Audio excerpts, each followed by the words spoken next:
ನಮಸ್ಕಾರ. ನಾನಿಲ್ಲಿ ಒಂದು ಬಟ್ಲಲ್ಲಿ ಒಂದು ಮುಷ್ಟಿಯಾಗಷ್ಟು ಅನ್ನ ಇಟ್ಕೊಂಡಿದ್ದೀನಿ.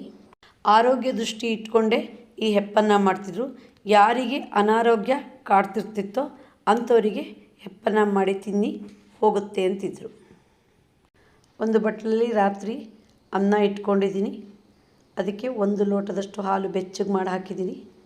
ಹೆಪ್ಪಿಗೆ ಅರ್ಧ ಸ್ಪೂನಷ್ಟು ಮೊಸರು ಹಾಕ್ತೀನಿ. ಈಗ ಚಮಚದಲ್ಲಿ ಏನು ಮಿಕ್ಸ್ ಮಾಡಬಾರ್ದು, ಅದು ಹಾಗೇ ಇರಬೇಕು, ಹೆಪ್ಪಾಗಬೇಕು. ಒಂದು ಪ್ಲೇಟು ಮುಚ್ಚಿ ಬೆಳಿಗ್ಗೆ ಓಪನ್ ಮಾಡೋದು. ಬೆಳಿಗ್ಗೆ ಓಪನ್ ಮಾಡಿದ್ದೀನಿ, ಅನ್ನ ಹೆಪ್ಪನ್ನ ಆಗಿದೆ. ಇದನ್ನು ಬೆಳಿಗ್ಗೆ ಮುಖ ತೊಳೆದ ತಕ್ಷಣ ಹಾಳು ಹೊಟ್ಟೆಯಲ್ಲಿ ಉಪ್ಪು ಉಪ್ಪಿನಕಾಯಿ ಏನೂ ಹಾಕಲ್ದೆ ಊಟ ಮಾಡಬೇಕಿತ್ತು.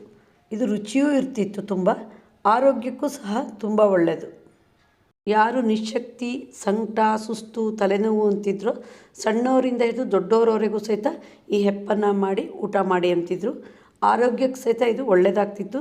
ಒಂದಿನಕ್ಕಲ್ಲ, ತಿಂಗಳುಗಟ್ಟಲೆ ಈ ಹೆಪ್ಪನ್ನವನ್ನು ತಿನ್ನಬೇಕಿತ್ತು. ಕಾರಣ ಇಲ್ಲದೆ ಹಿಂದಿನವರು ಈ ಥರ ಯಾವುದನ್ನು ಹೇಳ್ತಾ ಇರಲಿಲ್ಲ.